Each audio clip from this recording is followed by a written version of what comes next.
Masayang ipinagdiwang ng artistang si Ann Curtis ang 7th year birthday ng kanyang business na makeup na tinatawag na BLK. Doon ay nagpunta ang ilang mga kaibigan niya na talaga namang very supportive kay Ann Curtis. Marami ang natuwa dahil very successful ang makeup line ng nasabing aktres at host ng It's Showtime.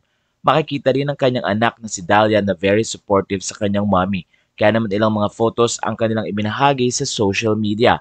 Natuwa ang mga fans dahil enjoy ni Ann ang mga activities sa nasabing anniversary at dinaluhan nga ito ng kanyang mga kaibigan at ilang mga artista na kung saan ay pinakita nila ang support sa Filipino businesswoman na si Ann Curtis. Kamakailan ay na-enjoy din ni Ann ang Paris Fashion Week kasama ang mga sikat na fashion icon na sina Heart Evangelista at pati na rin ang Miss Universe 2015 na si Pia Wurtzbach.